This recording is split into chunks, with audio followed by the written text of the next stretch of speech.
और अगर आप सोच रहे हैं कि इस बार मेरा सिलेक्शन हो जाए, तो फिर मैं आपसे सिर्फ़ एक ही बात कहूँगी कि आप गायब हो जाइए। हाँ, बिल्कुल गायब हो जाइए आप। कि आपके पास अभी सिर्फ़ और सिर्फ़ 5 महीने बचे हैं, अगस्त, सितंबर, अक्टूबर, नवंबर और दिसंबर।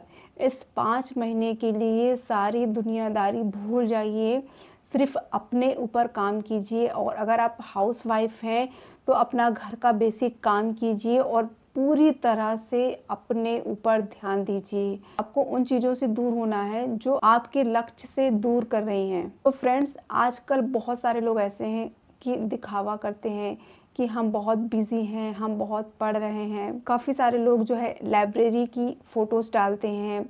कुछ लोग जो है नई बुक्स वगैरह लेकर आते हैं, उसकी फ़ोटो डालते हैं या फिर कुछ लोग इंस्टाग्राम, फ़ेसबुक, सोशल मीडिया पे अपडेट हैं और कुछ लोग जो है अपना पढ़ाई का जो टाइम टेबल है उसको बार-बार चेंज करते रहते हैं। तो देखो, अगर आप इन्हीं चीज़ों में उलझे रहोगे, तो फिर आप लाइफ़ में बहुत पीछे रह जाओगे।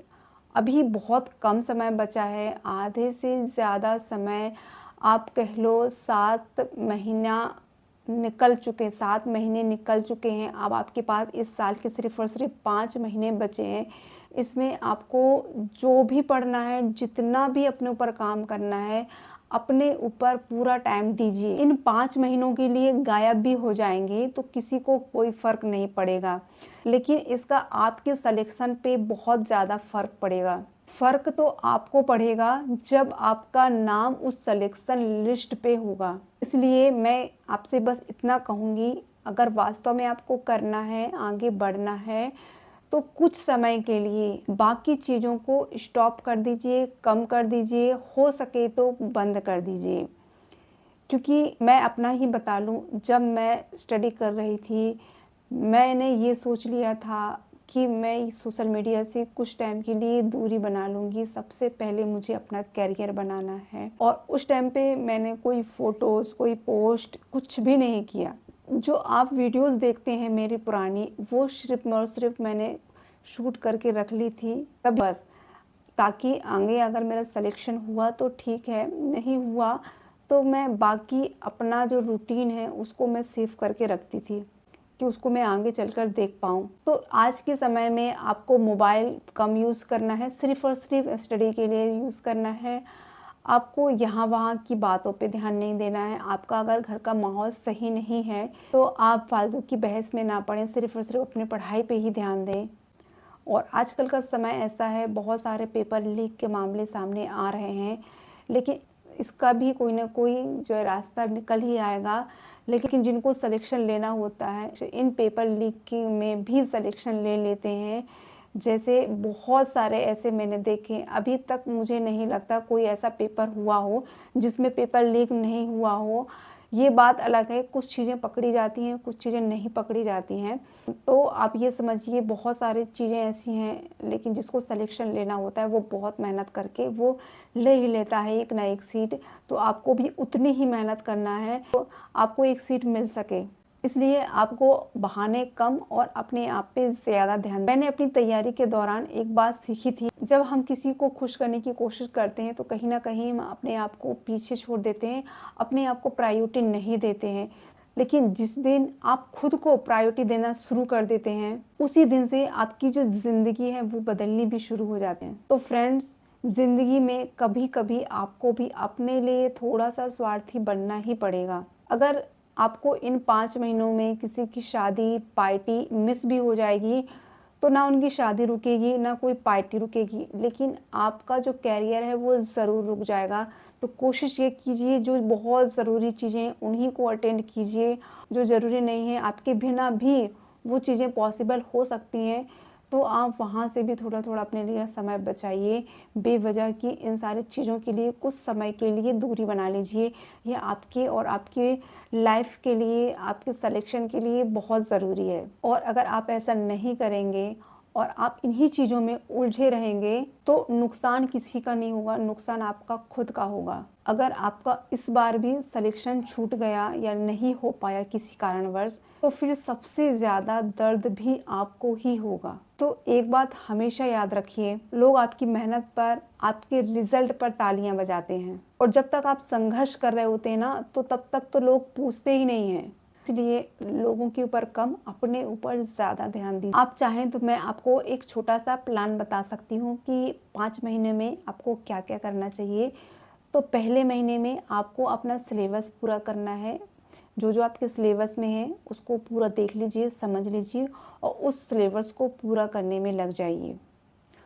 और दूसरे महीने में आपको अपना कॉन्सेप्ट मजबूत करना है, और तीसरे महीने में आपको जो है उसका रिवीजन स्ट्रॉन्ग करना है। अपना जो भी आपने पढ़ा है उसको रिवाइज कीजिए, जितनी बार हो सके उतनी बार रिवाइज करने की कोशिश। और चौथे महीने से आपको PYQs और मॉक टेस्ट देते जाना है। और 5वें महीना में आपको कोशिश करना है, जो भी आपके कमज़ोर टॉपिक हैं, जो सब्जेक्ट आपका कमज़ोर है, जो टॉपिक आपको कमज़ोर है, उस पे काम कीजिए और अपने स्पीड को बढ़ाते रहिए।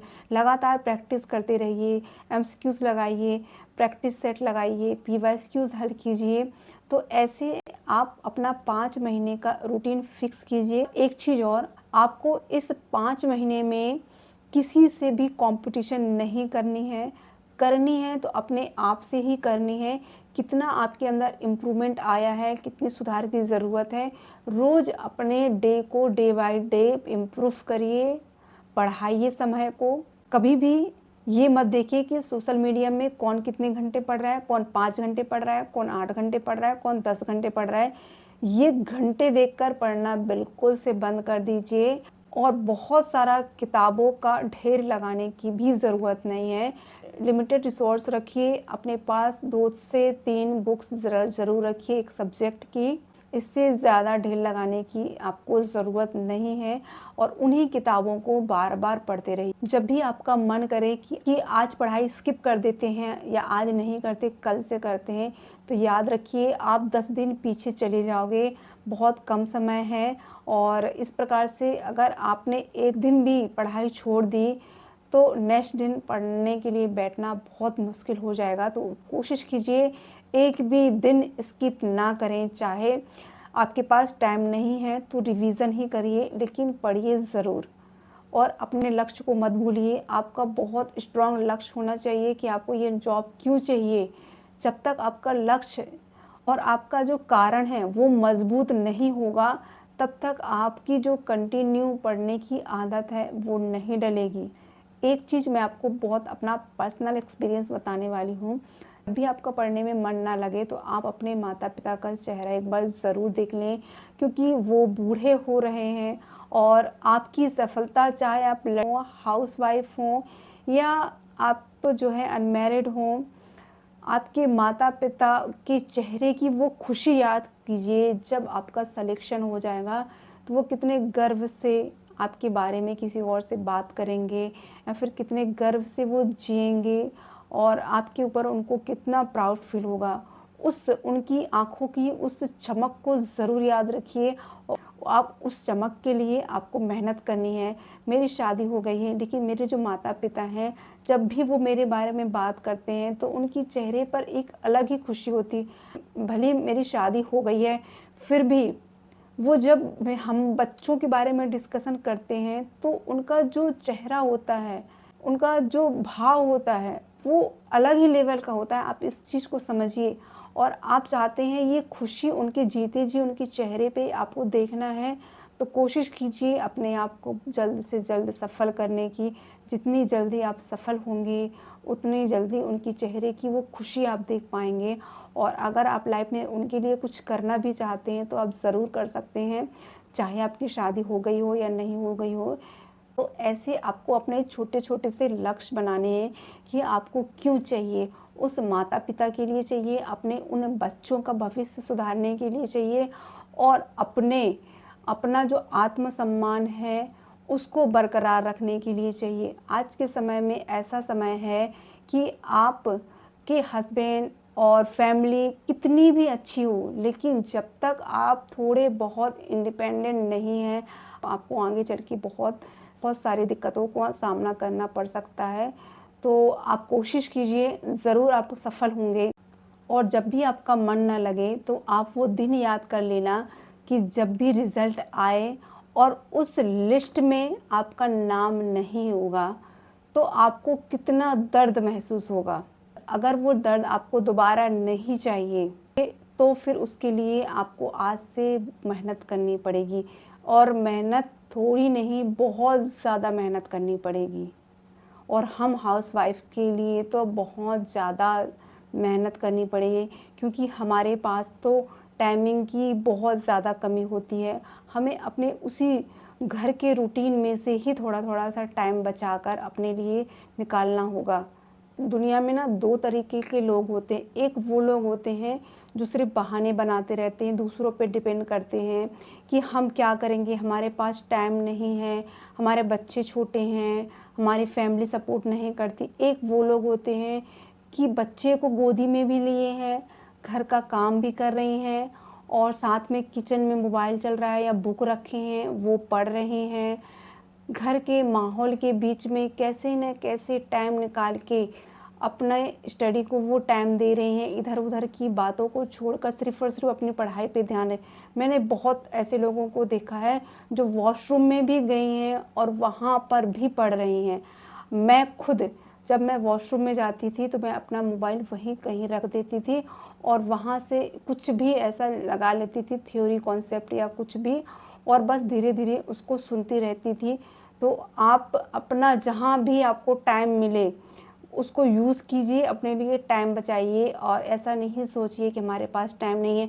वॉशरूम में अगर आप कपड़े भी धो रही हैं तो साइड में मोबाइल रख लीजिए, या कोई कुछ भी, मतलब कानों में ईयरफ़ोन लगा लीजिए। जैसा पॉसिबल हो सके आप वैसा कीजिए, लेकिन आपको उन घर के कामों में से टाइम बचाना ही होगा अपने लिए। और एक वो लोग होते हैं जो चुपचाप मेहनत करते हैं बिना किसी शिकायत के, और सिर्फ़ अपने ऊपर काम करते हैं, क्योंकि उनको पता होता है कि मैं शिकायतें भी करूँगी तो उससे कोई फ़र्क नहीं पड़ने वाला। मैं किसी से कुछ कह लूँगी तो वो सिर्फ़ सुन लेगा और कुछ नहीं करता कोई भी।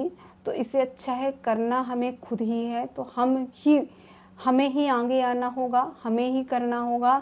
तो किसी से कहने का कोई फ़ायदा नहीं है। तो वो लोग क्या करते हैं, चुपचाप मेहनत करते हैं और शिकायतें कम करते हैं, और अपना रूटीन वो खुद बनाते हैं, जिससे उनको लगता है कि हाँ, हम ऐसे-ऐसे थोड़ा-थॉड़ा अपने लिए टाइम बचा सकते हैं और हम कर लेंगे। तो कोशिश करते हैं। और जिनके दिमाग में पहले से नेगेटिव थॉट आते हैं, कैसे करूँगी, क्या होगा ये, तो वो हमेशा ही इन्हीं चक्करों में उलझे रहते हैं कि मेरे पास टाइम ही नहीं है, मैं कैसे करूँगी।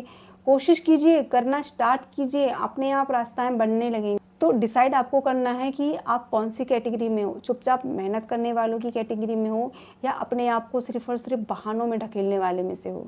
तो फ्रेंड्स, मैं चाहती हूँ कि आप जो है अगस्त और सितंबर तक आप सिर्फ़ और सिर्फ़ अपनी बुक से दोस्ती कीजिए। सबसे ज़्यादा समय आपको उसी के साथ बिताना है। जैसे ही आपका दिसंबर आएगा ना, तो और आप पीछे मुड़कर देखोगे तो आप खुद से ही कहोगे, मैंने इन 5 महीनों में कि किसी को नहीं दिखाया कि मैं क्या कर रही थी, क्या नहीं कर रही थी। मैंने सिर्फ़ और सिर्फ़ अपने ऊपर मेहनत की, और उसके बाद जो रिज़ल्ट आएगा वो फिर सबको दिखेगा कि आपने उन 5 महीनों में क्या किया है, कितना अपने आप को झोंक दिया है उसमें। यही जो है आपका असली कमबैक होगा।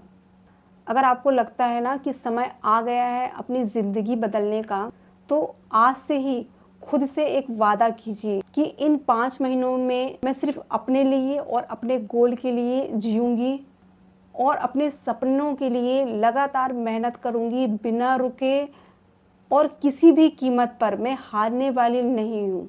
अगर आप इस सोच के साथ अपनी तैयारी कर रही हैं, तो कमेंट बॉक्स में मुझे ज़रूर बताइएगा कि आपने इस चैलेंज को एक्सेप्ट किया है, कि आप 5 महीनों के लिए पूरी तरह से अपने आप को अपनी उस लक्ष्य के लिए समर्पित कर देंगी और पूरा अपना 100% देंगी, ताकि जब भी दिसंबर आए मेहनत बोले, ना कि।